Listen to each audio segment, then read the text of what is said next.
আসসালামু আলাইকুম ওরহমতুল্লাহ। 10 মিনিট মাদ্রাসায় আপনাকে স্বাগতম। ছেলেকে দেওয়া একজন আদর্শ বাবার 15টি উপদেশ। নম্বর 1, জুতা সেলাই বা রং করতে চাইলে মেরামতকারীর দোকানের সামনে পা বাড়িয়ে দিও না, বরং জুতাটা খুলে নিজে একবার মুছে দিও। নম্বর 2, কখনো কাউকে কামলা, কাজের লোক বা বুয়া বলে ডেকো না। মনে রেখো, তারাও কারো না কারো ভাই, বোন, মা বাবা, তাদেরকে সম্মান দিয়ে ডেকো।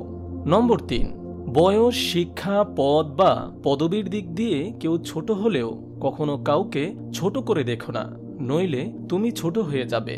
নম্বর 4, পড়াশোনা করে জীবনে উন্নতি করো, কিন্তু কারো ঘাড়ে পা দিয়ে উপরে ওঠার চেষ্টা করো না। নম্বর 5, কাউকে সাহায্য করে পিছনে ফিরে যেও না, সে লজ্জা পেতে পারে। নম্বর 6, সবসময় পাওয়ার চেয়ে দেওয়ার চেষ্টা করো বেশি, মনে রেখো প্রদানকারী হাত সর্বদা উপরে থাকে। নম্বর 7, এমন কিছু করো না যার জন্য তোমার এবং তোমার পরিবারের উপর আঙ্গুল ওঠে।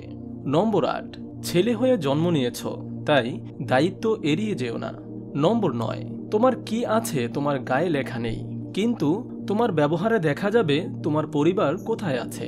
নম্বর 10, কখনো মার কথা শুনে বউকে এবং বউয়ের কথা শুনে মাকে বিচারের কাঠগড়ায় দাঁড় করিও না, কাউকে ফেলতে পারবে না। নম্বর 11, কারো বাসায় নিমন্ত্রণ খেতে গেলে বাসায় দুমুঠো ভাত খেয়ে যেও, অন্যের পাতিলের ভাতের আশায় থেকো না।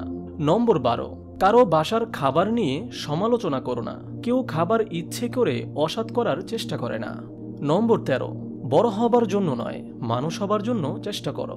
নম্বর 14, শ্বশুর কিংবা শাশুড়িকে এতটা সম্মান দিও যতটুকু সম্মান তোমার বাবা মাকে দাও, এবং তাদের প্রতি এমন আচরণ করো যাতে করে তাদের মেয়েকে তোমার বাড়িতে পাঠানোর জন্য উতলা থাকে।